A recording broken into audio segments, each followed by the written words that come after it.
Good evening. I would like to call to order the City Council meeting for the City of Wheat Ridge, Colorado for Monday, February 24th, 2025.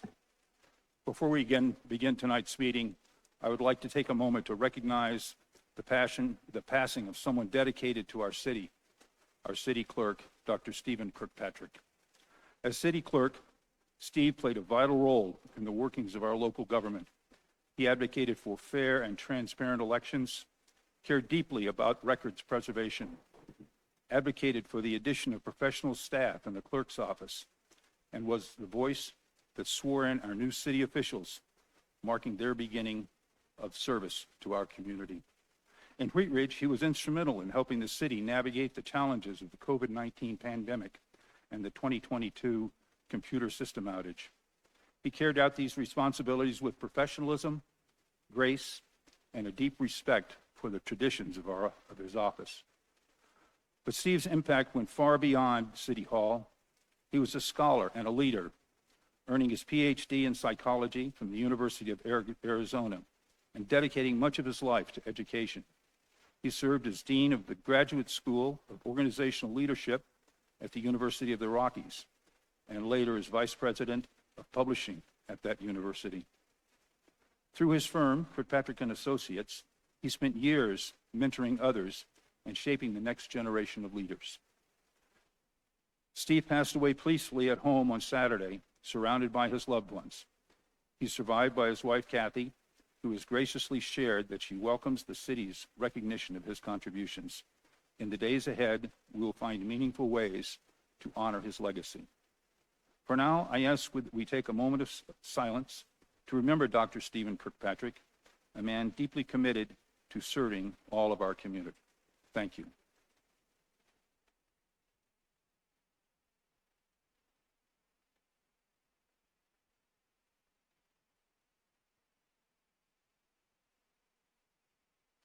Thank you.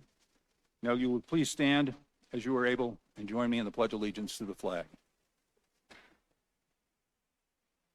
I pledge allegiance to the flag of the United States of America and to the republic for which it stands, one nation under God, indivisible, with liberty and justice for all.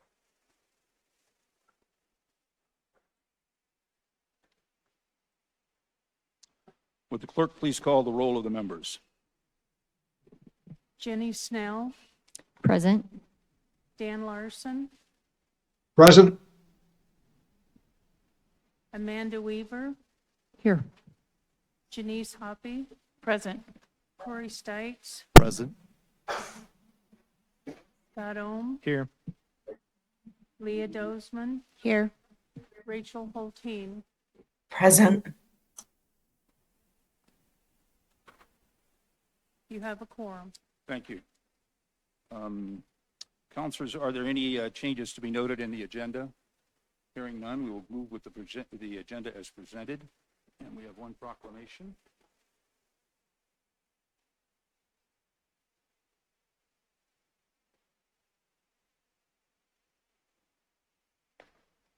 We have a proclamation tonight recognizing Women's History Month and International Women's Day, March 2025, and March 8th, 2025. Whereas Women's History Month is declared annually as the month that highlights the contributions of women throughout history and in contemporary society, and March 8th has been recognized across the world as International Women's Day since 1911. And whereas in March 1980, President Jimmy Carter issued the first presidential proclamation declaring Women's History Week to align with International Women's Day to commemorate the accomplishments, perspectives, and experience of women in the United States. And whereas in November 1893, a Colorado referendum passed women's suffrage into law, making it the first state in the Union to give women the right to vote. And whereas, while the right to vote is a common topic of study when examining women's history, there are many more issues, perspectives, and accomplishments that require investigation across history, literature, science, politics, and the arts to appreciate and understand the significant contributions of women throughout history. And whereas The 2025 Women's History Month theme established by the National Women's History Alliance is titled Moving Forward Together, Women Educating and Inspiring Generations, focuses on women in both the past and present who have influenced and inspired others by dedicating their lives to education, mentorship, and leadership. And whereas women who are residents, business owners, employees, elected officials, volunteers, caregivers, and members of city staff and make a difference every day in the city of Wheat Ridge and are to be celebrated for their contributions. Now therefore be it resolved that I, Bud Starker, Mayor of the City of Wheat Ridge, and the Wheat Ridge City Council formally celebrate the month of March 2025 as Women's History Month and March 8th, 2025 as International Women's Day in Wheat Ridge, Colorado. Dated this 24th day of February 2025. Thank you.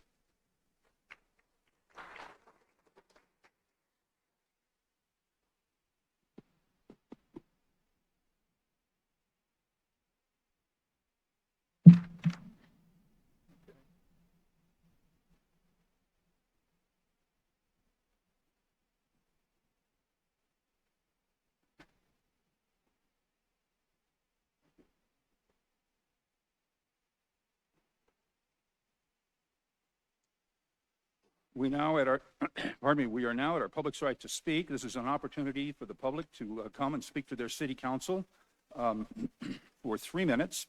When I call your name, if you would please come to the podium and introduce yourself, giving us your first name and your last name, and tell us whether you live or work in Wheat Ridge. And our first speaker tonight is Paige Piper, and Lisa Wilson is on deck.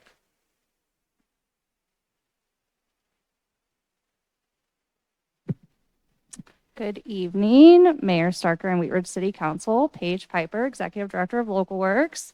If you don't know, this upcoming month is a very big month for Local Works. Local Works will be celebrating 20 years since our inception. March 8th, actually, International Women's Day is the date of our 20-year anniversary. And Clear Creek Makerspace will be celebrating 1 year of community impact at the end of March. And before I get into celebrations that I want to make sure that you all are aware of to attend both City Council and those in council chambers and listening online, I want to give a huge thank you for the incredible work that this 20 years has been. We know that we are standing on the shoulders of giants when it comes to the probably thousands of people at this point that has made Local Works possible and our work possible. And I feel so extremely grateful and just humbled every single day that I get to do what I do and give back to the community. When we think about the things that Local Works has done over 20 years, it's been quite a bit, both things that you can measure and things that you can't. And when you look at Clear Creek Makerspace in a year of its inception, we've welcomed over 18,000 people through our front doors, and this month surpassed 200 members of the space. So you are invited to celebrate with us, not us. Celebrate with us. We are celebrating all together in the work that we've done on Monday, March 31st. It's the 5th Monday, so you don't have a council meeting, so your calendars should be clear. At 5:30 p.m. at Clear Creek Makerspace, we have solicited the community to send in photos that show what Local Works has meant to them over 20 years. So there'll be a photo walk of community submissions of folks that have submitted. We'll have demos. We'll have a maker activity that you can take away a little Clear Creek Makerspace branded item. So again, that's Monday, March 31st, and we would love to have City Council join us. So thank you so much for both what you've done since I've been here, but also the 20 years that has made this organization incredible and this community incredible. So thank you. Thank you. Our next speaker is Lisa Wilson, and she's our last speaker that we have in the City Council chambers, but we do have a person joining us online, Linda Marshall. So Linda, you're on deck after Miss Wilson. I'm, again, Lisa Wilson. I'm a Wheat Ridge resident, and I wanted to start by giving kudos to your streets infrastructure staff, because after every snowfall, they are so good about plowing the bike path from Wads to the park And it's so appreciated, and it's always delightful to look out there and see that it has been plowed. There is a section, however, it's along 32nd. Again, it's the bike path, and it's from Cody about almost to Dudley. And it has a persistent drainage issue. And because of the retaining wall for the cemetery that's pretty high at that point, it receives minimal sunlight. So every snowfall and every snow melt, it ices over. And it's pretty persistent. And again, it's a long stretch. It covers the entire bike path. It's a long stretch. My husband's fallen there. I've had to penguin walk there. I've seen other people get out into the street there to go around it. I think last winter, there was somebody who fell. It was a serious enough fall that an ambulance did respond. So it's a recurring hazard. It creates a safety concern for cyclists, pedestrians, runners like me, especially obviously during the winter months. But even on days like this, because there's no, the sun doesn't hit it, it's still icy. So I just wanted to bring your attention to it, and maybe there's something we can do just to better the drainage there, because it's persistent. We've lived in our house for 20 years, and every winter it's, the penguin walk. So, it would just, as I age, the fear of falling, elevates. So just wanted to bring your attention to that. So thank you for your time. Thank you for coming. Our next speaker is going to be Linda Marshall, joining us online. Excuse me, Mayor, she has not signed in yet. Okay, and we will, that's all of the speakers that I had signed in for public's right to speak. Councilors, there was one other item here that I went over in your package. We had the study session notes for a hybrid meeting on February 3rd, 2023. Are there any changes or modifications to be noted in those study session notes? And hearing none, we will let those stand as submitted with our thanks to the clerk. With that, we will go to agenda item number 1. This is our consent agenda. Councilor Ohm, would you please introduce this item? Thank you, Mayor. Item number 1A, Resolution 12-2025, a resolution amending the fiscal year 2025 budget to reflect the approval of a supplemental budget appropriation for the reappropriation and re-encumbrance of 2024 fiscal year encumbered funds in the amount of $5,164,449. At issue, there are 67 open purchase orders from 2024 budget that will be carried over to the 2025 budget. Each purchase order is associated with a specific project that was not fully completed in the 2024 fiscal year. The funds which were encumbered for these purchases orders were transferred to the unreserved fund balance of the relevant fund when the purchase orders were closed. To continue the close of these projects in 2025, a supplemental budget appropriation in the amount of $5,164,449 is necessary to allow transfer of these funds into specific budget line items in the 2025 budget. Item number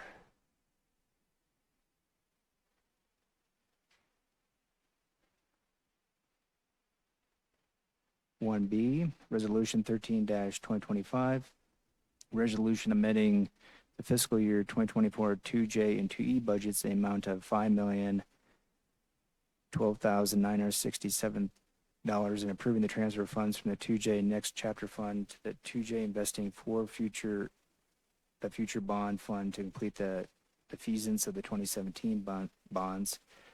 At issue, in discussions with council prior to the 2J bond issuance, it was agreed that $7.4 million of the $12.6 million 2E fund balance would be used to pay down the 2017 bonds. At that time, the remaining debit service of the 2017 bonds was approximately $12.4 million. The additional $5 million needed to completely pay off the 2017 bonds was included in the $38.7 million 2J bond issuance proceeds. City staff believed the $5 million payoff would be made through escrow rather than an expense to the city. Rather, the $5 million was included in the total amount of the 2J bond issuance proceeds that the city received, and the payoff was considered a 2E expense. Therefore, in order to be fully transparent with the community and to comply with the city's budgetary procedures, a supplemental appropriation and transfer of funds is necessary. Thank you. This is our consent agenda. Counselor Ome, I have a motion to approve consent agenda item 1A and 1B. So moved. We have a motion and a second. Would the clerk please poll the council?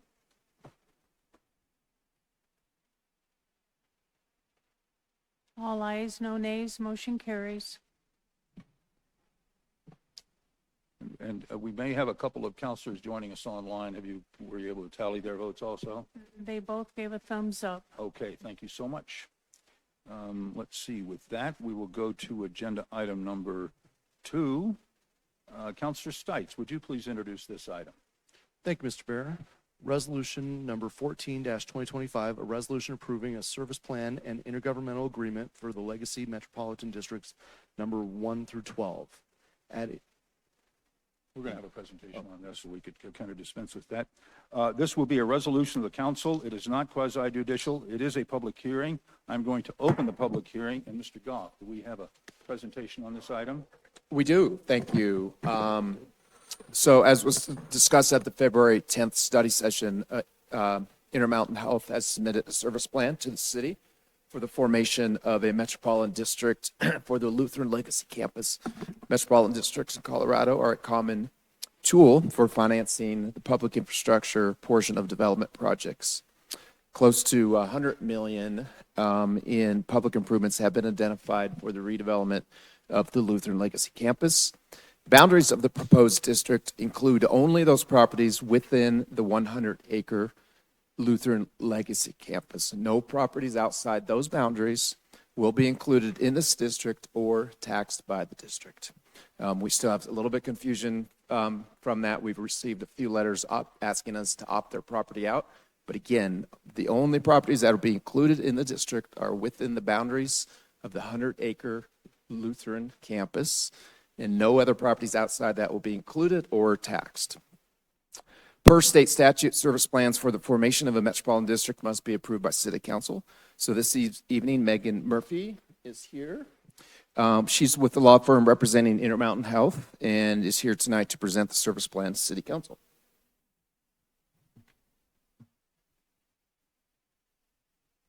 Good evening, Mayor, Council, Megan Murphy, White Bear, Inkley, Tanaka, and Waldron here on behalf of Intermountain Health. This is a substantially similar presentation to what you saw in the study session, so I'll move pretty quickly. And then there has been an update based on your request for additional disclosures that you'll see in Redline. So to start with, as Mr. Goff said, this is Intermountain Health's request for metropolitan districts to serve the former Legacy Lutheran campus. Here's a boundary map. As you'll see, it includes no properties outside of those 100 acres, so no one is going to be taxed that isn't represented. We have 100% property owner consent.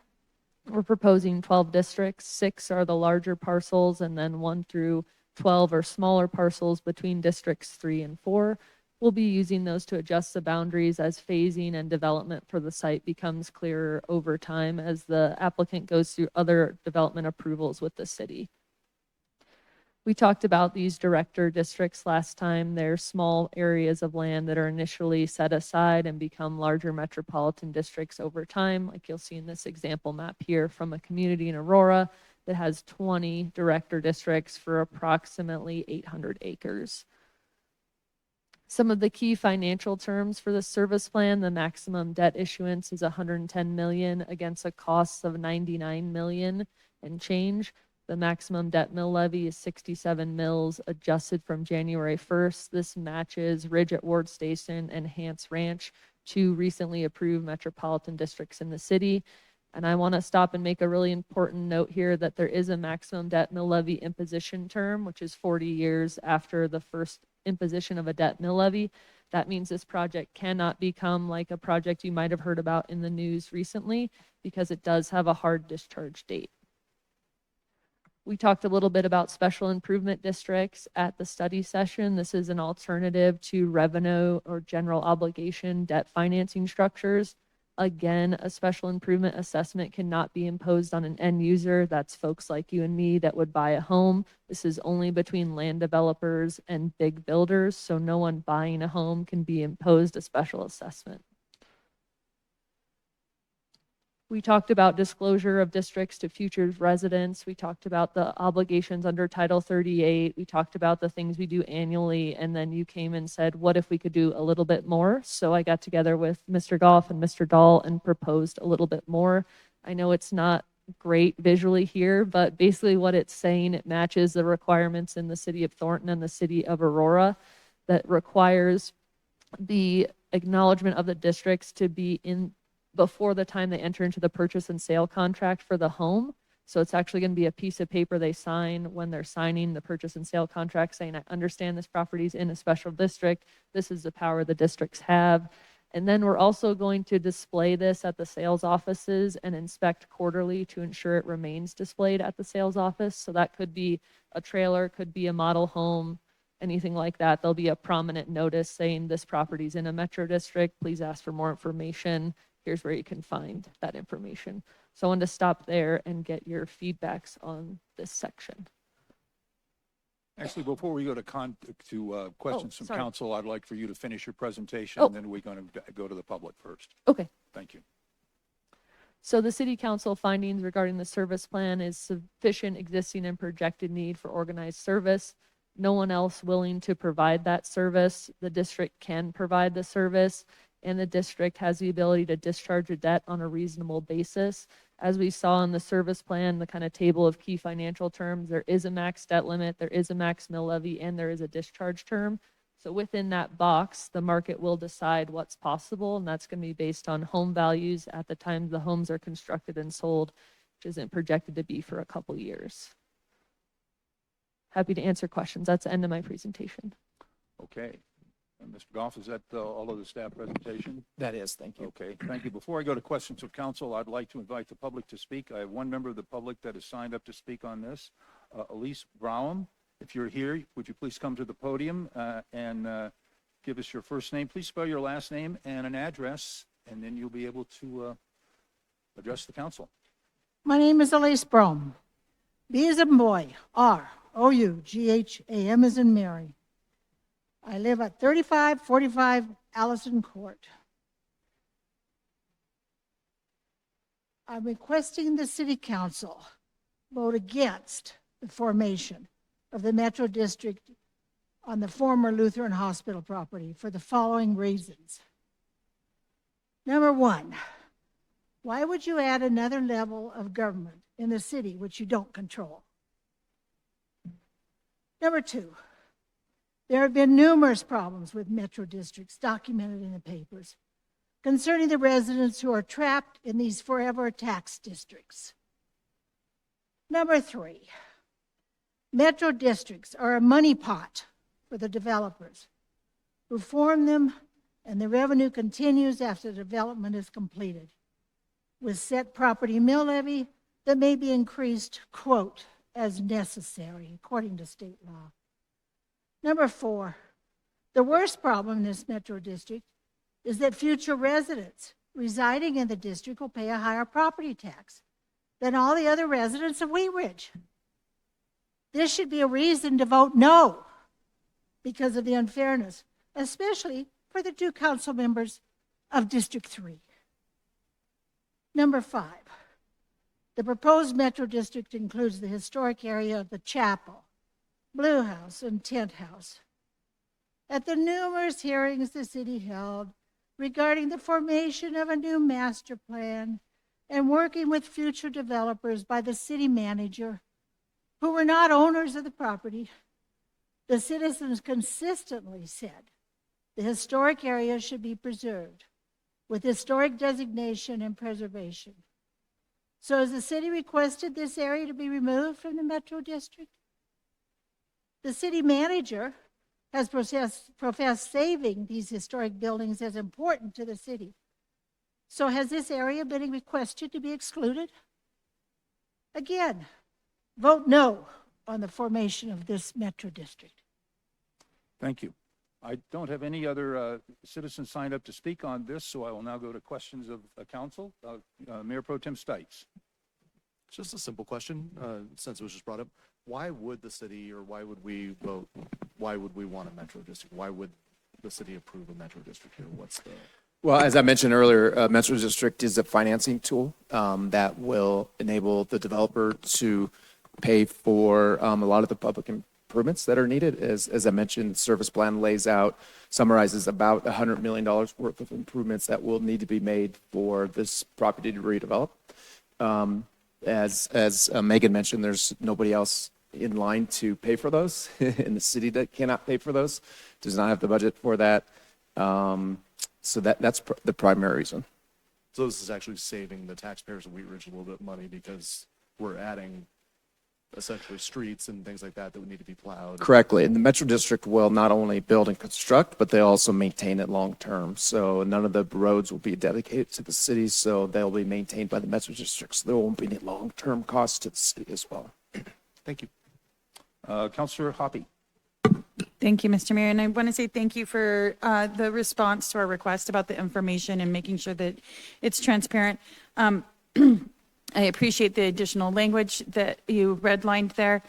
My question is that not only will it be posted on site, but will, oftentimes when these communities are for sale, they have their own website. And so I just wanted to make sure that that information would also be on that website for that property, and then ask Manager Goff if maybe that's something we would consider linking to on our city website. You want me to stand here? Yeah.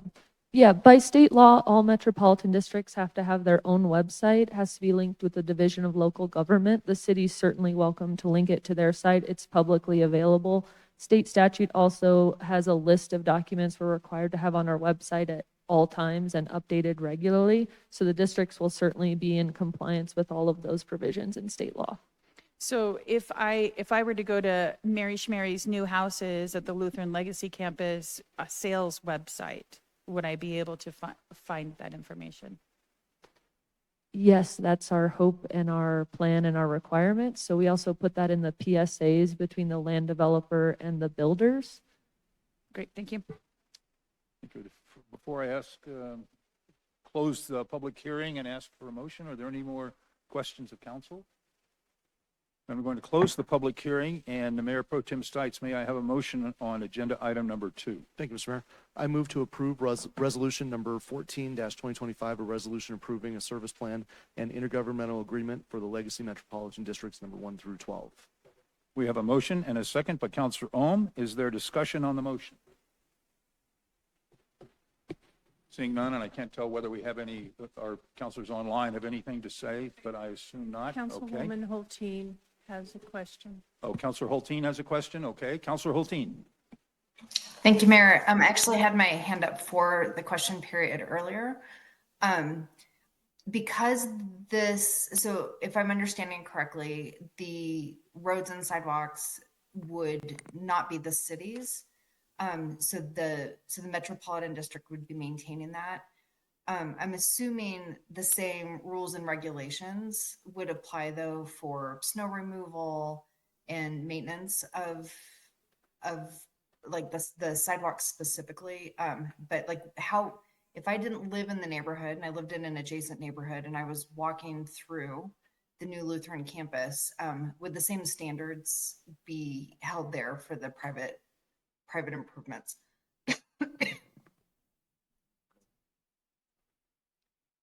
Yes, thank you for that question. The districts are required to follow the city standards as the minimum, but we might choose to do something even better. So for example, in some communities, they'll do mailboxes at 1 inch or some lower threshold than city code might require. That'll be determined at the time the districts are actually doing the operations and maintenance and based on resident requests of those that live in the districts. So we can do better than city standards, but certainly not lower. Great, thank you. Okay. Are there any further discussion on the motion? Seeing none, will the clerk please poll the council?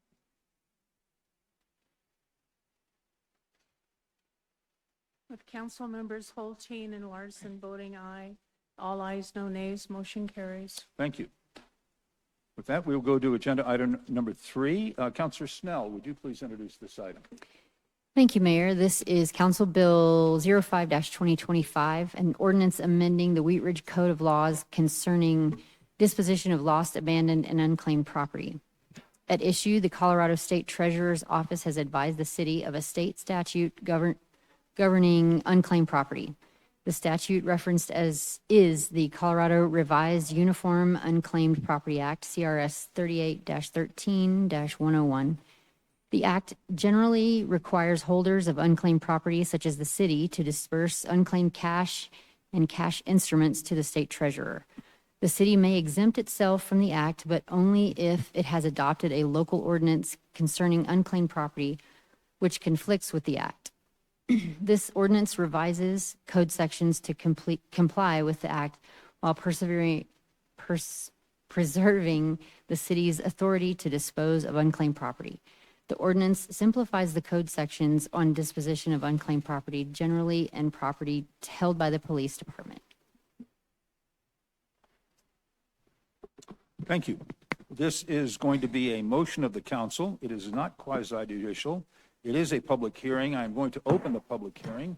And Mr. Goff, do we have some further information or presentation on this item? Yeah, our city attorney may add a little bit more to this. Okay, Mr. Dahl. Thank you very much. As the statement of the issue described, there are really two things going on here to deal with the fact that the state treasurer takes all cash funds that are unclaimed unless the city acts to have an ordinance that preempts that diversion of funds to the state and keeps the money.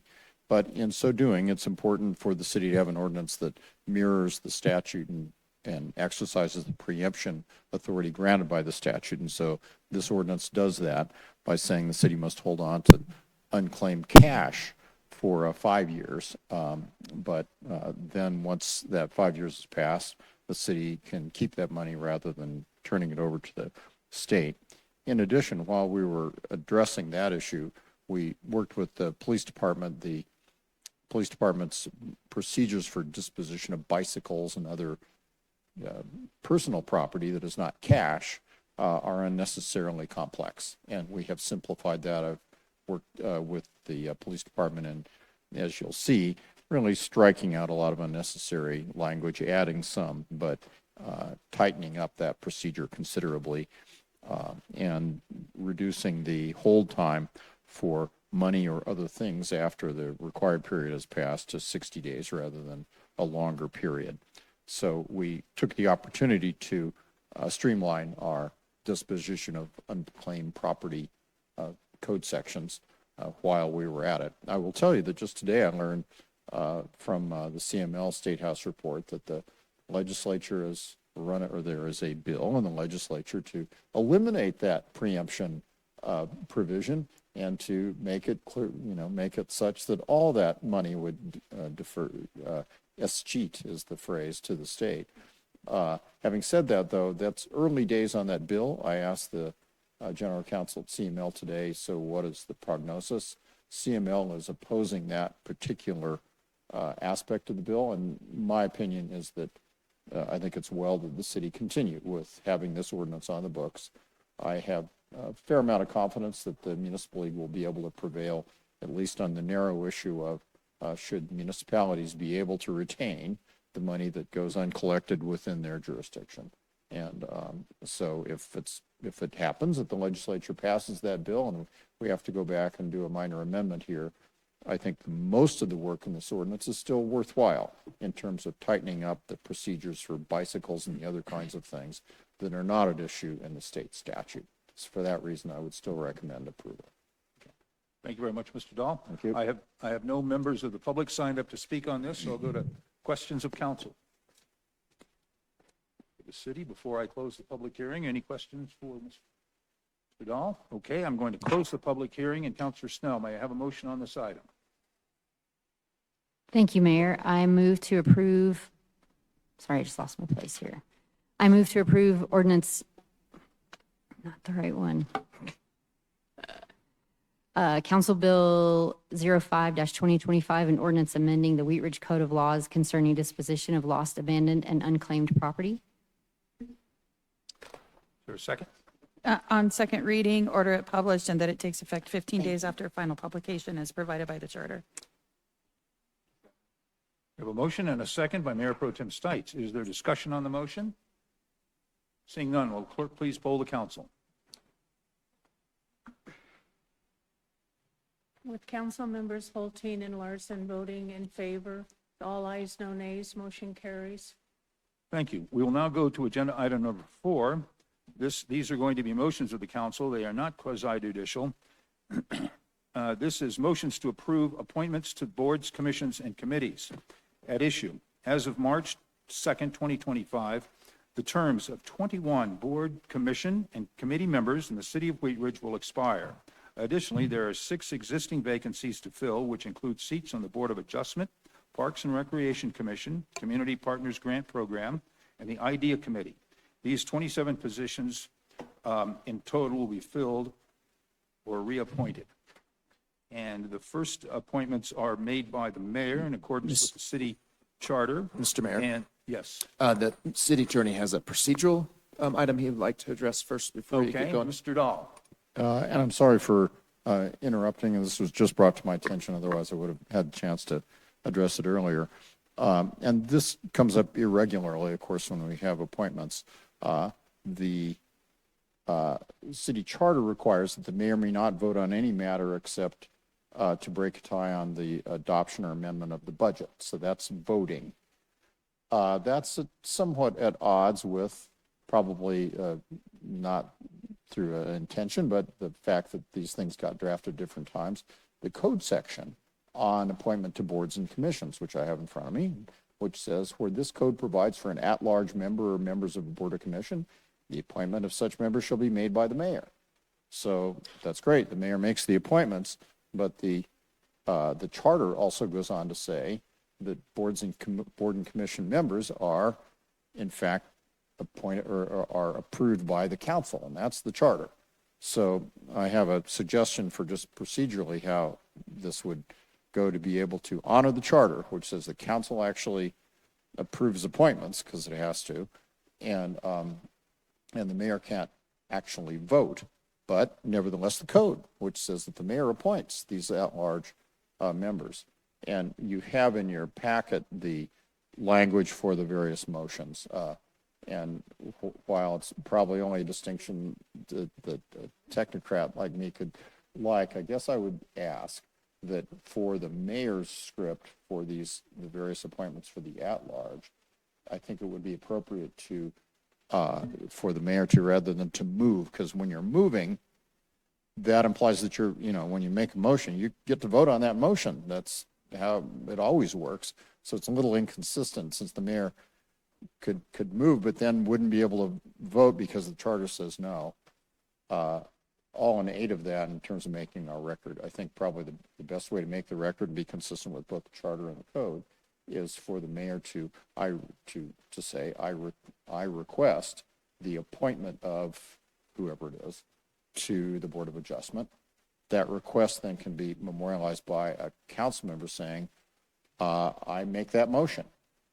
And then we've got a request by the mayor to appoint, which is the mayor's role and authority under the code, and the motion actually being made by a council member that will then later be able to actually vote on that motion as the mayor can't vote on motions. I'm sorry. Don't apologize. Okay. If I'd had the chance to rework the script a little bit, so there's only, I think, a half a dozen here. And I guess it's really, I'm speaking to the mayor mostly on this. Okay.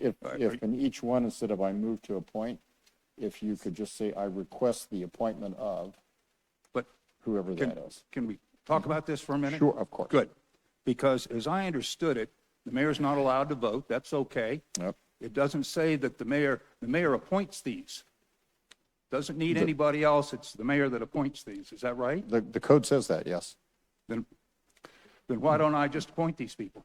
You could, except for the fact that the charter also says in Article 9 that the council approves all appointments to boards and commissions. Well, I can find that too. In the chart, we have to respect the charter. The mayor doesn't just appoint these. There needs to be ascension on the part of the council. Yes, that's right. So does the mayor has the authority to appoint these or not?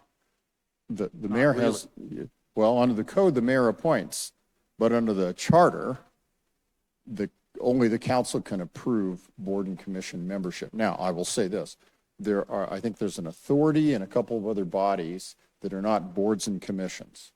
And those are, I think, the Urban Renewal Authority, I think, is one. Those are mayoral appointments without any other action. And you have, there you have the absolute authority to appoint. So if it's a board or commission, I think we have to honor the charter, which says council votes on those appointments, because that's the charter. Or it's a non-board or commission, then, you have absolute authority. The code does say you appoint, but I'm trying to square that with the kind of absolute requirements of the charter. That's all I'm trying to do. Looks like this needs to have a little more work to it, doesn't it? Maybe you could put that on your list of things to work on. Yeah, Okay, yeah. I understand the disparity and it's frustrating. okay, And I get that. okay. Well, let's go ahead then. A question from Councilor Hoppe. Just a clarification. Realistically, the mayor is doing the appointment. It's just being ratified by city council. That's right. And that's always been the practice. I understand the mayor's question, which was, well, I have this power, and you absolutely do, but. So could he just say, I appoint instead of I request to appoint? Certainly. I And then appoint. as long as there's a motion ratifying that appointment, I'm fine with that too. Okay. Well, I plead for a motion to appoint John.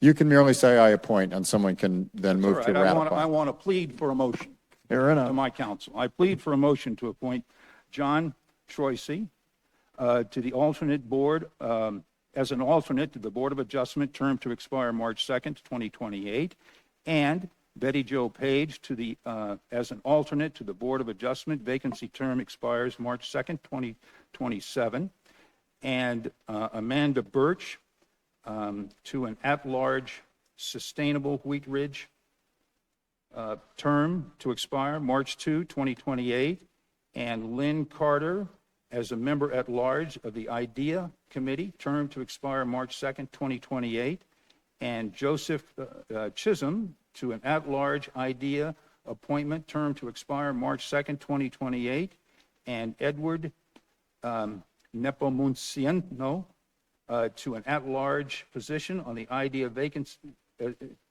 to an at-large IDEA Committee vacancy, term to expire March 2nd, 2027, and Tara Greer to an at-large position on the IDEA Committee vacancy to expire March 2nd, 2026. So moved. Second. We have a motion and a second. Would the clerk please poll the council? With council members Holteen and Larson voting in favor, all ayes, no nays, motion carries. Thank you, councilors, for indulging me in that pleading. Councilor Hoppe, would you please introduce make the motions on District 1? Thank you, Mr. Mayor. I move to appoint Tom Zelenko to the District 1 Board of Adjustment, term to expire March 2nd, 2028, and Ryan Hester to District 1 Parks and Rec Commission, term to expire March 2nd, 2028, and Ralph Haben to the District 1 Parks and Recs Commission, vacancy, term to expire March 2nd, 2027. Cody Hedges to the District 1 Planning Commission, term to expire on March 2nd, 2028. Corinne Anderson to the District 1 Sustainable Wheat Ridge, term to expire on March 2nd, 2028. And Kelly Tracy to the District 1 Community Partners Grant Program, term to expire on March 2nd, 2028. Second. We have a motion and a second. Would the clerk please poll the council? With council members Holteen and Larson voting in favor, all ayes, no nays, motion carries. Thank you, Councilor Ohm. Would you please make motions for District 3, please? District 2. District 2, pardon. I move to appoint Alistair Hubert to the District 2 Board of Adjustment, term to expire March 2nd, 2028, and Jason McCulloch to the District 2 Building Code Advisory Board, term to expire March 2nd, 2028, and Daniel Grave to the District 2 Planning Commission, term to expire March 2nd, 2028. Julianne Stern to the District 2 Renewal Weavers, term to expire March 2nd, 2030. And Alex Finnegan to the District 2 Sustainable Wheat Ridge, term to expire March 2nd, 2028. and Alex Goldsmith to the District 2 Community Partners Grant Program, term to expire March 2nd, 2028. Second. Second. Thank you, Counselor Hulteen. We have a motion and a second. Would the clerk please poll the council? Council members Hulteen and Larson voting in favor. All ayes, no nays. Motion carries. Thank you. Counselor Weaver, would you please introduce District 3 motions?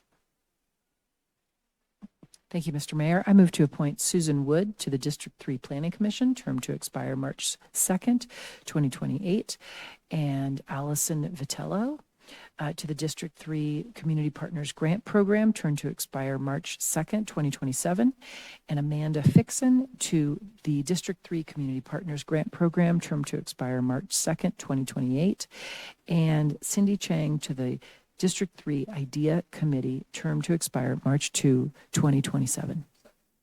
We have a motion and a second by Mayor Pro Tem Stites. Would the clerk please poll the council?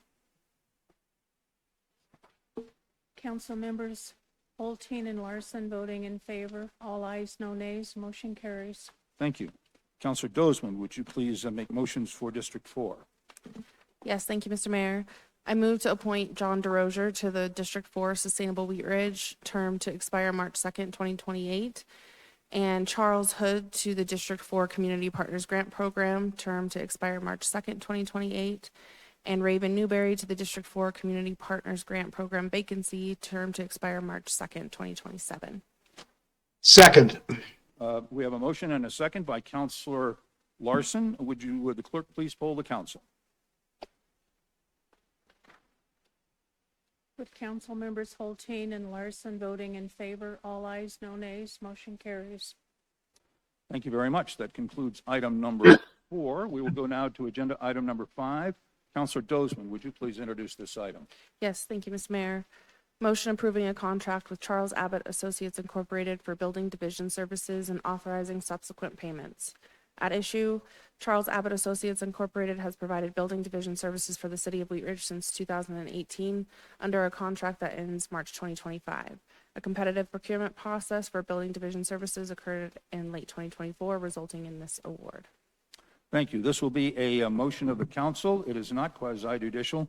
Mr. Goff, do we have a further staff presentation on this item? Just real brief, this item hasn't been in front of council for quite some time, so I asked Lauren to give you a little bit of an update. Director Mikulak. Thank you. Yeah, I just wanted to share the story of how we came to rely on a full service contract for our building division.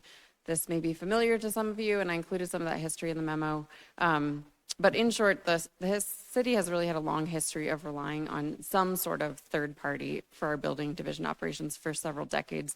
We used to utilize contract with Dr. Cog, the Regional Council of Governments, and also in sort of private firms to supplement our inspection services. So usually electrical or elevator, or if we had a high inspection volume. We bid that on-call contract in 2017, and that's when we started working with Charles Abbott and Associates.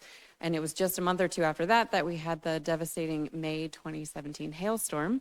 And the on-call contract sort of proved its value at that time because they could increase our staffing immediately to serve the demand of the thousands of roofing permits that we issued and inspected. After we stabilized after that storm is when we had a series of study sessions with council in 2018. And it wasn't so much a result of the hailstorm. It was because we'd had a 4 or 5 year period when we were struggling to fill key positions in the building divisions, inspectors, and also our chief building official role. So some of you may recall that our former director, John Stone, was our chief building official for a couple of years when we couldn't find a qualified long-term candidate. And so as a result of those discussions in 2018, we converted the Charles Abbott contract from on-call to full service.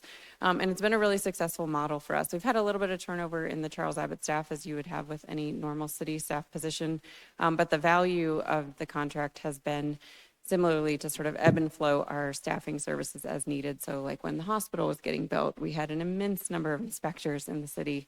When our plan review volumes increased with all the townhomes that got constructed over the last few years, they have a really deep bench for plan review and contractual deadlines for when the plan review turnaround happens. So it's been a really successful model. That initial contract term was renewed a couple times, so it was 7 years in total. And then late last year, we did an RFP. We had 3 proposals. Our evaluation team, the bid tab summary, I think, is in your packet from our evaluation team. And the reason that the team picked Charles Abbott again is really because of their approach, their customer service philosophy, but most importantly, their approach of being embedded in City Hall. I think most of our customers and even some city staff don't recognize that they're not city staff. They office here in City Hall. They have city email addresses. They have city decals on the vehicles, attend staff meetings, and it's gone really well. Most services in the metro area who provide similar functions are usually not in person. They're usually sort of as needed or over email. And given our high value on customer service, this approach has been the best one of the proposals that we received. The pricing model is similar to what we've been under for the last 7 years, which is a percentage of our building permit and license fees. It doesn't touch the use tax. That fully comes to the city. And the contract that is before you tonight would be up to 9 years with an auto renewal each year.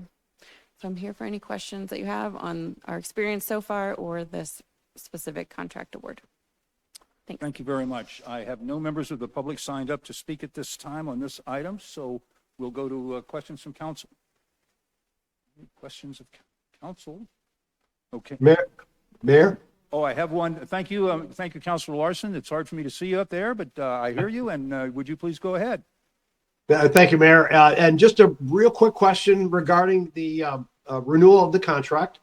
I understand the bid and the returns from that were very clear, and it was obvious that this firm is well qualified and very appropriate. My question was, during the review process, was there any effort or attempt to maybe contact some developers or people that have pulled permits in the past to see how they feel about the service? That's a great question. Not specifically as a part of this RFP, but I do make an effort to talk to a lot of our frequent flyers and the developers of some of our larger projects who have been giving positive feedback over the last number of years. For those individuals where we've had like a specific difficulty with the personality or an inspector, Charles Abbott has been quick to address those or sort of modify the staffing to better fit the needs of Wheat Ridge. So we have been getting feedback on an ongoing basis over the last number of years. Great. Thank you. Thank you. Any further questions before I ask for a motion? Hearing none, Councilor Dozeman, may I have a motion on this item? I move to approve a contract with Charles Abbott Associates Incorporated for building division services and authorize subsequent payments. We have a motion and a second by Mayor Pro Tem. Oh, thank you. We'll let Mr. Larson have that one, okay? Since he had to come all the way in online. So, are there any questions on the motion? I mean, Mayor Pro Tem Stites. I just want to say I've actually had people, neighbors and stuff that are working in the electrical industry and contractors and some of our property owners stop me over the last couple of years and say how much easier it's been working with the city of Wheat Ridge since we've brought these guys on. So I think this is a great investment. Thank you. Thank you. Any further discussion on the motion? Hearing none, will the clerk please poll the council? Council members Holstein and Larson voting in favor. It's all ayes, no nays. Motion carries. Thank you. That concludes our action items. We'll now go to city managers matters. Mr. Goff. Thank you, Mayor. Just real quickly, you may have all seen, noticed that our teen night program has recently been canceled. We work in partnership with the Jeffco Communities That Care program. We've been partnering for the last 3 years to have a monthly teen night at our Anderson building, but the funding for this program comes from the federal government through a grant. And unfortunately, Jeffco Communities That Care are worried that they're not going to get reimbursed for the program. So unfortunately, we had to cancel February and March, but staff is working on many different solutions. One is to work with Apex Parks and Recreation, who has very nicely reached out and said that we could potentially partner with their program. We hope that the funding is not fully lost, but at this point, there's no guarantees that it's going to be reimbursed. And then also real quickly too, there was a caller signed up tonight to talk about the Stack Apartments at 44th and Kipling. This kind of came at a little bit of surprise to us as well. It's been in the works for many years. It's been an approved project, I think, for at least the last year or so. They put an announcement out that they're breaking ground, and I don't think they notified us about that, but there is information out there about this. This is part of a development Kipling from 44th on the east side all the way up to about I-70. The first phase is going to be about 250 units, I believe, the luxury apartment building on the south end. And then on the northern end, they're planning for probably some pad retail sites. But there's been some information out there in the press on this development, but I don't know if Lauren's got anything to add to that.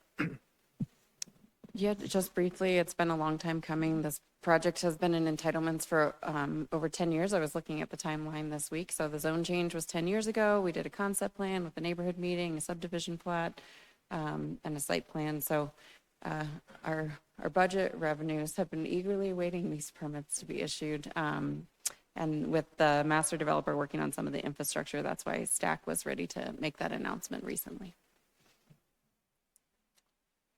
Glad to hear it. The picture in the Denver Post showed the northwest corner. That perhaps may have caused a little confusion. Yeah, it's the northeast corner. Northeast corner. Yeah. All right. Thank you so much. Mr. Goff, city attorney's matters. Nothing further, thank you. Okay. Thank you so much.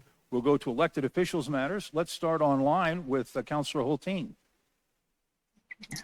Great. Thank you, Mayor. Sorry to not be there in person tonight. I just want to thank everyone who applies for and who gets appointed and then serves for our boards, commissions, and committees. Just that civic service is deeply appreciated, and we're better for that. So I always love appointment night because we get some familiar faces back and some fresh faces, and we really appreciate all that good work that happens between Mondays in those boards and commissions. So thank you, everyone, for that. Thank you. Councilor Larson. Yes, thank you, Mayor. And I would like to, pile on to this announcement from the real estate developer that project, as was noted, has been on the books for a while, and it is agreeable to see this thing moving forward. It sounds like it's going to be a very important part of a very important corner within the city, and the announcement from the company it says some very nice things about Wheat Ridge, so I think we should be proud of that. But yeah, now looking forward to this, and it looks like the developer is contemplating completing the project by this time next year. So look for a lot of things to happen at that corner. Thank you. Let's go next to Councilor Snell. Thank you, Mayor. Just a couple of things. This weekend, I got to attend a new business opening. 44th and Wellness is the name of the business. It's at 6900 West 44th. They are a massage and chiropractic business, but very, very, very good group of folks, and just super inclusive and supportive. And so I'd just like to say a welcome to them, and thank you for having me. Also would like to echo Councilmember Hulteen's thoughts on everyone that applied to our boards and commissions. That's a lot of time that those folks dedicate to our city, and they're very, very passionate, and we are very excited to have them. Really excited to have some new members on our new idea committee.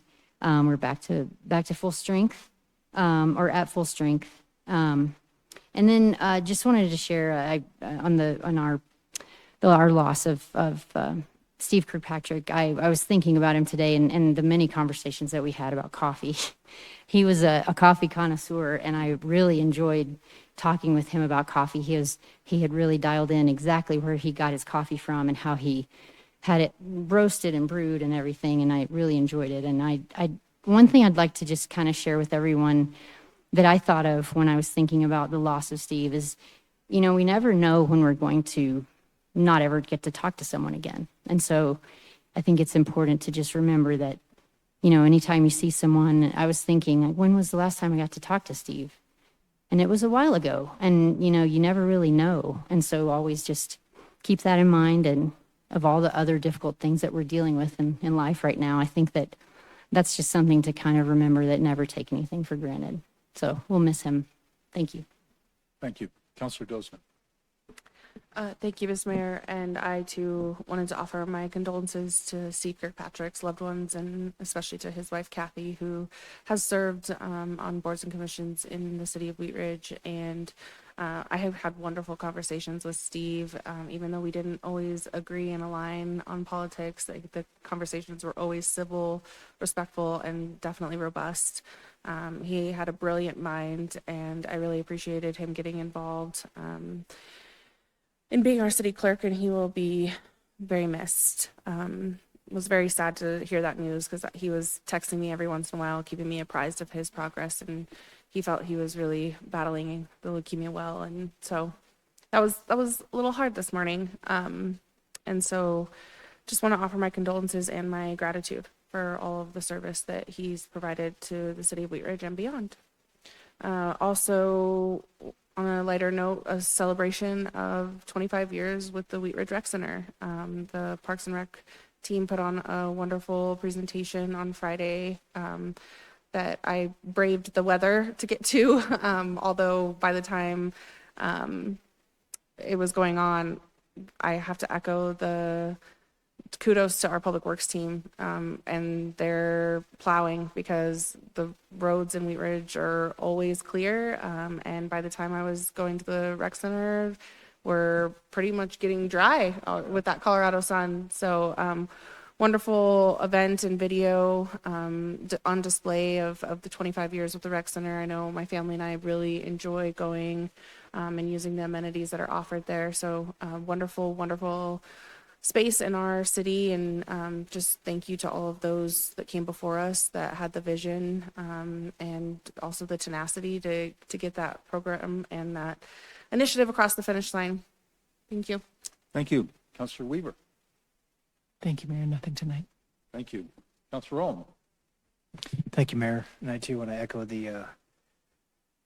big thank you to all our people that in District 2 that are applying for all these different boards and positions. I know it takes a lot of time and an effort, that really helps City Council help make decisions. And I also want to give a big thank you. I saw a neighbor across the street of mine, that an elderly person that sometimes I'm able to help her shovel snow. And before I got up in the morning, there was a neighbor kid that already went out there and did that for her. And I know who it was, but I think he wanted to remain anonymous. And a big thank you to him. And I was lucky to, I just want to say too that even though the 38th is closed across Wadsworth, to please support those businesses. I was able to go into the Little Brazil with my wife on Valentine's Day, and what amazing food that they have. And so please try to support those businesses as I don't know how much longer we have of that road closure, but we're getting there. Thank you. Thank you. Counselor Hoppy. Thank you, Mr. Mayor. Yeah, I just wanted to also send out my condolences to Steve's family. I'll share my favorite thing about Steve was that I saw him at several of the high school girls' sports games. So he would come to our softball games and to our basketball games, and was a big cheerleader for our young ladies in sports. And I really appreciated that about him. And we had some really fun times and some fantastic conversations. So I know that his family is probably having a hard time with his loss right now, but we really appreciated the time that you loaned him to us here at the city. Thank you. Mayor Pro Tem Stites. Thank you, Mr. Mayor, and I'll echo that as well. Steve and I met kind of in an interesting way. I turned in my petition to run for council, and all of a sudden a name popped up on the website right next to mine, and it was Steve's. And he and I met and had coffee and realized we actually really liked each other quite a bit and didn't want to run against each other, so he actually ran for clerk. So he and I have knocked on a lot of doors together and been to a lot of parties and stuff, and Steve was always great. So much fun So condolences to Kathy and his family, but really enjoyed having our time together with Clerk Kirkpatrick here on the dais as well. I was up really early on a Sunday morning about a week or so ago, flipping through the radio stations as I was driving, and I heard a voice that was really familiar, and it was Paige Piper from LocalWorks, who was here tonight, doing a radio interview about the Makerspace and about Wheat Ridge, and she did our city proud, so I just wanted to give her a shout out. It was on Cozy 101. It's the Mile High magazine. I think it's on the website, so if you are interested in checking that out, it's a short podcast. It was only about 15 or 20 minutes, but she did a great job, and Makerspace, the year ceremony coming up on the 31st is pretty exciting. I just blanked out on what else I was going to say, so I will just say, if you can find it, buy it in Wheat Ridge, especially if you can find it and buy it on Wadsworth right now. We've got Pierogi Factory, all the restaurants there, especially on the, I'll say the District 3 side, but all over there. Just get out and support. My family and I have found Twisted Smoothie recently, which has moved over off of Pierce. Fantastic. So try them out. Thank you. Thank you. It was really a pleasure for me last Friday to attend and be able to speak at the 25th anniversary of the Wheat Ridge Rec Center. This is really a marvelous facility. It's great to be able to get in shape over there, but it's great to go and visit. And we do a lot of events there. This is really a public gathering space. And in that regard, the night before, on Thursday night, I was really pleased to attend the third or fourth city plan open house, and Director Mikulak had all of her staff there, and really we had a lot of energy around the community to come in and talk about the city plan and what we're doing, and we also had other organizations in the city. Sustainable Wheat Ridge was there, and other plans that we're working on. I can't remember them all, but it's a multi-purpose night when you get out to go there and be able to put your input into what's going on. And what really reminded me, or really made me think that we're doing the right thing, is that to get the rec center built, people came together with a great idea. They worked hard on it. We were able to gather community support for it. We were able to bring it to a financing option, and we were able to get it built, and we've been able to maintain it for the last 25 years. And it's a marvelous facility. It's really up to date. It looks great. It's really well regarded in the metropolitan area as one of the best rec centers around. So I really want to congratulate the folks that are involved in that, our Parks and Recreation people, but also the citizens. Everyone that goes there supports that. I want to congratulate all the folks and welcome them to our board and commissions. This is a great way to become involved in the city of Wheat Ridge. There's great ways to get great knowledge, but you're also able to provide your input and be able to help the shape and future of your city. I think I'm right in saying, Mr. Goff, that 38th and Wadsworth is now open. It is open as of today. And we are making good progress on that highway. It's been a long time, but it's coming to a close, and I think we're really going to be happy when we get it done. And I want to end with saying that Steve Kirkpatrick was a really great guy. He was down to earth. He was intelligent. He had a great deal of integrity. He had a really sharp wit. He was fun to be around, and we're going to miss him in this city. And I send my condolences. That concludes our regular meeting. We are going to conclude with a special study session after this. So, councilors, if there's no more business to come before us, we will stand adjourned, and we will take just a couple of 3 minutes, and then we'll be back for a special study session. Thank you.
Okay, I'd like to call to order the special study session for the City Council for the City of Wheat Ridge, Colorado on Monday, February 24th, 2025. We have one study session. One item on our study session is the Fruitdale School loss. Mr. Goff, do you have a staff presentation on this item? We do. Thank you. Verbal presentation this evening, Mr. Mayor. I will start out, and then we do have a representative from Foothills Regional Housing here this evening that will help with the presentation and staff as well. So to get started, after a very long history, as you saw in your packet, if you read the timeline, Fruitdale School on West 44th Avenue was decommissioned as a school in 2007 by the Jeffco School District. This school was originally designed by noted Denver architect Temple Buell in 1927, and it's his oldest remaining school building. There was a concerted effort by the community at that time and the Wheat Ridge Housing Authority to save this building from demolition due to its historic nature. The building was eventually included on the National Register of Historic Places and also the State Register of Historic Properties in 2013. After several years of negotiation, the Wheat Ridge Housing Authority, the Wheat Ridge Housing Authority purchased the building in 2011 for $112,000. This was the amount that Jeffco Schools paid for the environmental remediation that they had conducted in preparation to demolish the building. The Wheat Ridge Housing Authority has spent an additional $110,000 to repair the roof and to weatherize the building. After several years of market studies, the Wheat Ridge Housing Authority determined they did not have the capacity to redevelop the building for housing purposes, so they published a request for interest to solicit reuse proposals from the development community.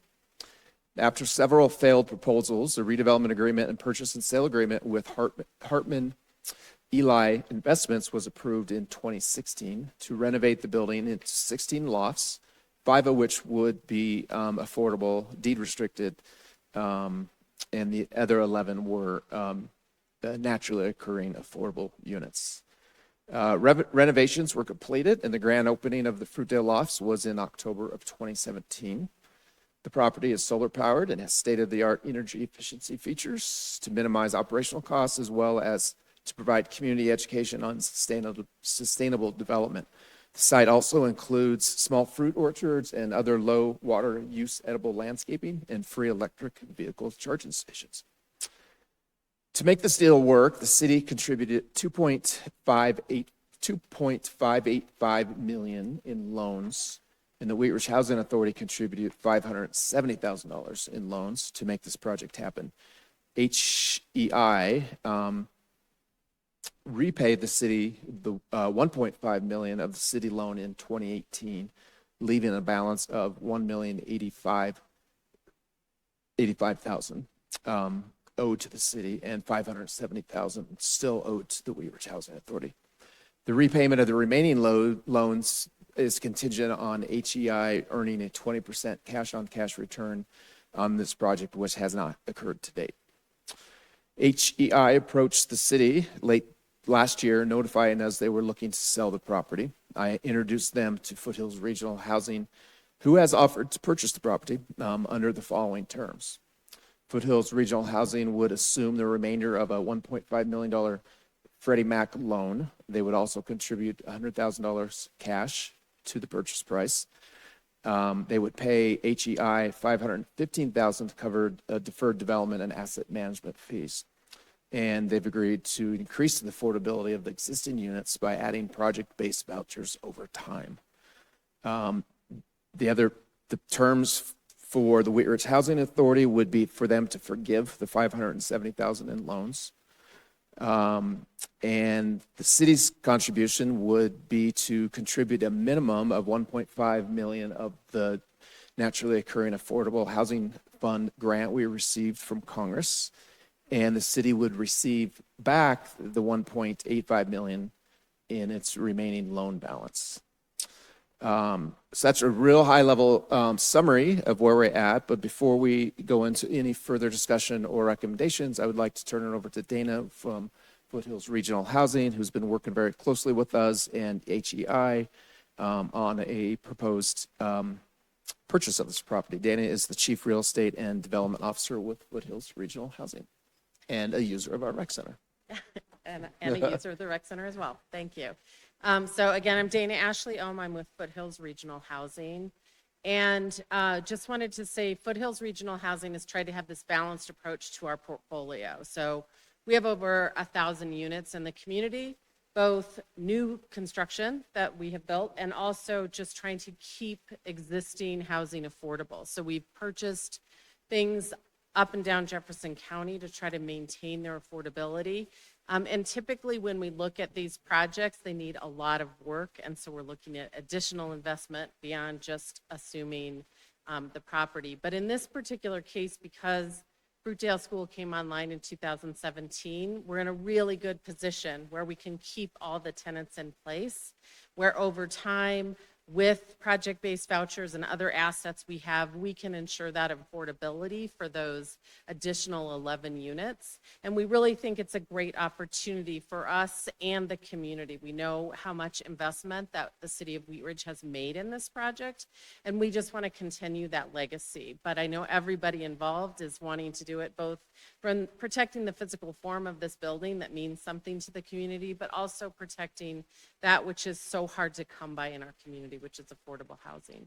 So, you know, it's kind of this complicated financial scenario because we had to look at it as who can bring what to the table. And I think what Foothills Regional Housing brings is the ability to manage this at scale. So 16 units is super tough to manage, and one of the reasons that Fruitdale didn't survive is because insurance rates are going up so high. So, you know, they watch their expenses just creeping up over time. Well, because we're a housing authority and we have access to pretty good insurance models, you know we can have savings on that. And because it's 16 units and we have other units in the community, we know that property management and property maintenance don't have to, you know, just devote their time to 16 units, right? They can devote it to 16 units within a very large portfolio. So we see it as a win-win, keeping the affordability, keeping this community asset. Wheat Ridge has always been such a great partner to us. Ives Campus, Ives 1, Ives 2, which is in for tax credits. So we just see it as a way to formalize our partnership and our commitment to affordable housing in the community. And I'm happy to answer any other questions, but that's sort of how we see it. Thank you. Before I go to questions from council, I'd like to note that this would be when we invite the public to speak. No members of the public have signed up to speak. So we'll go to questions from council. Councilor Hoppy. Thank you, Mr. Mayor. And so as I see it, we would be looking to pull the money out of our fund, our affordable housing fund that we were going to utilize to try to encourage and maintain the naturally occurring affordable housing that we have in our community, which is still kind of on the starting blocks at this point. We don't necessarily have partners in our community on that just yet. Is that true? Yeah, Lauren, you want to speak to it? And she might have it. Yes, that's correct. So we have an idea of a program. We have a grant narrative with HUD, but we don't have a lineup of other potential partners. When we last talked to council about what that NOAA program could look like, we had acknowledged that it'd be more likely that we need to work with some of the bigger players like a Foothills as compared to sort of smaller individual property owners. And we're on a little bit of a time clock just because the majority of our budget in that for that project is a federal grant, and we're looking to be able to have something to really jump off the starting block with so that we're more likely to get those funds. Yeah, that's honestly one of our biggest concerns right now is the uncertainty about federal funding. And we've been told by many different folks at the federal level and others that if you have funding and that's been awarded, spend it as quickly as possible before something else happens. And that's why we have 3 doors in here, believe it or not. We learned very well as Lauren and I were drafting this memo. It's like, how do we start this? Well, let's start with 3 doors. And so we can get into our recommendations, but we do have 3 different recommendations. And that's, as Dana mentioned, the timing is kind of interesting. This is kind of a win-win. I think I would have preferred not to put 2 million maybe into one project, but because of the uncertainty of what's going on right now, we believe it's the best thing to do. And we can talk about this more. It actually frees up potential other funding for other projects that maybe Dana could speak to. And I just have one last question. I wanted to clarify, in that fund, the federal dollars that we were granted are not the only dollars in that fund, though. We have a project with the American Motel that's going to be putting some funds into it. We have, not this budget, but next budget, we have the short-term rental tax that'll be going into it. So while it is the majority of what we have now, it's not the only thing that we have. Is that right? Correct. And just remember that the 2 million we're getting from Congress was to respect the original intent. It was supposed to be specifically for retaining current affordable units in your community, and this would do that. The other funding in our housing fund can be used for multiple other uses for affordable projects, which we're working on right now, such as, maybe first-time homebuyer grants, different things like that, and we'll be coming to you in the future with those ideas. Okay, and I lied. I do have one more question. The Wheat Ridge Housing Authority they have not been active. We were looking at potentially doing some sort of redesign of that committee once we kind of got more of a plan going. So, but my question is, I mean, they do have to meet once a year. It's statutory that they have to do that. And so, so my question is, have they been put on notice that this is something that we're looking at? Yes, they have been put on notice. We have a meeting scheduled coming up here in just a couple weeks. And I have a message with additional detail that'll go out to them based on tonight's discussion to sort of have no surprises when we go into that March meeting. Thank you. Councilor Dozeman. Thank you, Mr. Mayor. I have several questions and more to just kind of fully understand. So what is the purchase price? Do you want to speak to that? Sure. So the purchase price overall is 3.4 million. So that contemplates the repayment of the city loans. So this kind of uses that $2 million in NOAA funds to make sure that the city's existing loans get repaid, so that you can use that money to then incent future housing efforts that you want to make. So it's, I don't want to say inflated, but it contemplates all of the existing debt on the property and contemplates what it's really going to take to run it in the future. So in essence, we gave $2.1 million of a loan, and then the $570,000 in addition to that from the Wheat Ridge Historical Society. And now we are paying $1.5 million of a grant that we've received towards the purchase price, and basically to just, I don't know, capture $1 million, or so how much of the loan has been paid off to date? 1.5 million of Okay. the 2.585 has been paid off. We received that within 2 years of the development of the project.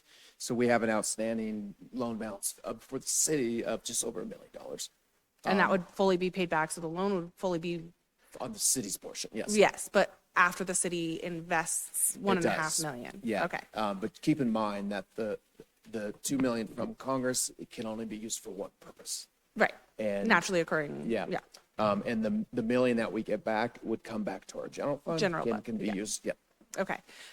So what is the issue? Like, what was the impetus of being underwater and having to sell? Like, do you have kind of any details Yeah, that you could I provide? can give a little bit more detail. I think Jim is fine of us speaking to it, and Dana mentioned it briefly about the insurance rates. So they did have a major insurance claim from flooding from a tenant, unfortunately.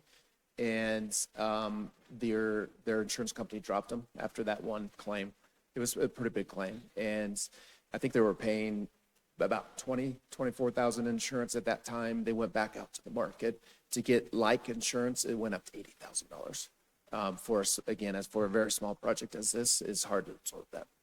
And they realized that, again, the city's reimbursements are based on that project being financially sustainable and reaching a 20% cash-on-cash return for the developer, and they don't see that ever happening at this point.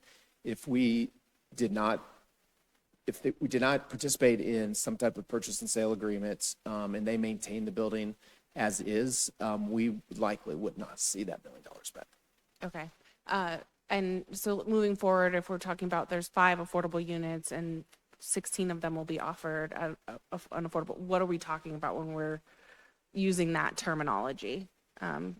Is it going to be the 80% AMI or below as existing, or how does Foothills plan to kind of shift that? So we looked at all the tenant incomes who were in there. And so it's very low income tenants already.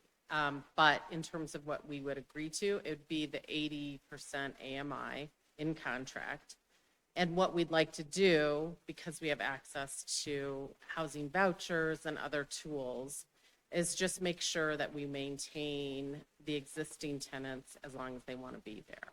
Now, if a new tenant comes in and, you know, their incomes are 60% of AMI, they would also be eligible. But what you're getting, I think, is the consistency of the affordability, right? If Jim had to sell this on the open market, it would be encumbered by the fact that there's already 5 units that are supposed to be affordable. And then how do you, have the rest of them cover the costs of this increased insurance and other operating costs? So it's stabilizing it, I think, because, the housing authority works in this community too. It's kind of keeping those dollars in the community no matter what happens. So you guys are going to give the $2 million to us, we're going to repay the loans, but you know that whatever we do also gets reinvested. And I just want to point out an example of that is with the Ives 2 application, which is 98 units of affordable housing. We're putting in $2 million of our own money. So it just gets recycled into new developments. These things are expensive and they require cash. But by having us be the recipient of it, I think you kind of guarantee yourself that it's going to be an investment within the community. And if not for Ives, for Ridge Road or something like that. So, it's not the most ideal situation. We wish Jim wasn't in this situation and that he was operating it because it was a labor of love for him. But this is probably the best solution if you care about this building and the affordability. And you kind of touched on just my last question in regards to the Ives 2 and if that is still, on their timeline and moving forward, and like this is not going to prevent any way, shape, or form that project with Foothills Regional Housing. No, it won't. In fact, this will probably help it because it's another way we can show that Wheat Ridge is very supportive of affordable housing. So that becomes a big marketing piece for us. And as Mayor Starker knows, he presented at our last sponsor presentation for Jaffa. Now, we did get denied twice, but we're thinking 3rd time's a charm. And we did increase the density in terms of providing more units. So we really feel that we've been given the signals that now's our time. And so it won't affect that. It just will add to that narrative that this is a community that very much cares about affordable housing, that very much sees the investment of their resources in affordable housing as valuable. Okay, thank you. Thank you. Councilor Hulteen, did I see your hand up? Yes, thank you, Mayor. So I have, as Patrick knows, I've got a lot of concerns about the reimbursement of federal funds. What's our risk moving forward using these funds to then find out that the NOAA funds are actually not going to be granted or reimbursable? Yeah, I believe the whole deal will be contingent on those funds being reimbursed. And maybe Lauren can speak to this a little bit, but our new housing manager, Shannon, has been speaking with HUD kind of on a regular basis about the process to receive these funds. It is a reimbursable grant, but I know they've talked about as detailed as setting up a wire transfer when this property closes so that those funds could be transferred almost immediately. But maybe Lauren, you want to speak to that? Yeah, as soon as this proposal came up, it's helped actually create a significantly more productive conversation with HUD because our prior grant narrative was pretty vague in terms of what we wanted the NOAA program to look like. And so Shannon Terrell, who you'll get to meet next month, who's our new housing planner, has contacted our HUD representative, explained this sort of specific proposal, and they're poised to receive that modified grant narrative that reflects this proposal and work with us to make it a smooth process. Obviously, that staff person can't make any guarantees, but they've been very helpful to date. And with our housing position filled, we think we have all the people at the table that could help pull this off. Thanks for the additional information. One of the executive orders last week was really directing a lot of the new grant requests to actually go through an executive office now. And so if you haven't already in your discussions with HUD, it would be good to clarify what the approval process looks like for this. I'm not sure how congressionally directed spending or HUD grants hit this, but I know in the transportation world, it's upended a lot of stuff. So as you're working on that, that's a pretty specific clarifying question that would be good to figure out. And other than that, I mean, it's a less than ideal situation. I appreciate that Councilmember Hoppy has pointed out that we, through other partnerships and our policy on capturing short-term rental tax revenue to go towards affordable housing, as long as I've been on council, our housing authority has not been functioning because the funds have been tied up in this project. And so I want to register, much to Councilmember Hoppy's point, that this is also a good signal for us to really reengage our housing authority, because we've had a lot of eggs in this basket, and we now will have different eggs in this basket. And I just want to make sure that we're continuing to be diversified and engaged in working with our own housing authority on how to spend those funds. So thanks. Thank you. Do we have any further questions at this time for council? Mr. Goffin, do you want to walk through some of your recommendations or your options that you've got here? Yeah, thank you, Mayor. As I mentioned, we have three doors. First one is to do nothing. The property, we believe, would either remain as is under current ownership, and I believe the repayment of the city and housing authority loans would be unlikely. Or the property could be sold on the private market. In that case, the rents would likely be increased to market rate, potentially. Second option is to recommend to the Wheat Ridge Housing Authority that they forgive the $570,000 in loans and include those as a contribution to this project. And the city contributes 1.5 of the NOAA funding. As we mentioned, as you all know, that we received $2 million to preserve affordable units in Wheat Ridge. And what we recommend is that we ask the housing authority to forgive the $570,000 in long-term loans, and the city contribute the full $2 million in the NOAA funding for this project for numerous reasons we mentioned earlier. The uncertainty of the loans. We've looked at if we just gave 1.5 and how we would try to spend another $500,000. It gets a little complicated. There's many rules and regulations from HUD for other requirements, environmental assessments. Again, we believe it's best just to put it towards this. And it would free up some additional funding for Wheat Ridge Foothills Regional Housing. They had, before this project, this issue came to us, they actually requested $500,000 for Ives 2. They would not need that. If we give the full $2 million for this project, they would not need the $500,000 for Ives 2.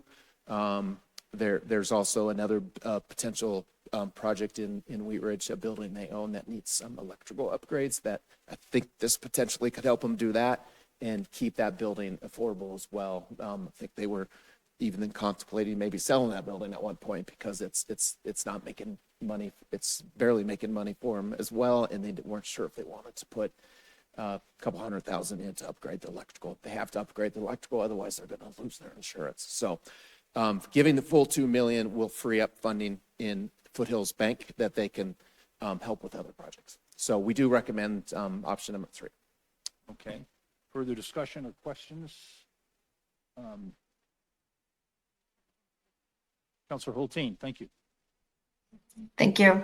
If we go with option number 3, I mean, I don't understand all the mechanics of these different funding mechanisms, but would that be able to go, like, would that allow us to not have to fully forgive the the Wheat Ridge Housing Authority loan? Like, is there a math there that works? No, that every option would require a forgiveness of the housing authority loans. Okay. The city would receive its full $1,085,000 back, however, in option 2 and 3. Okay. All right. Thanks. Thank you. Do we have further discussion?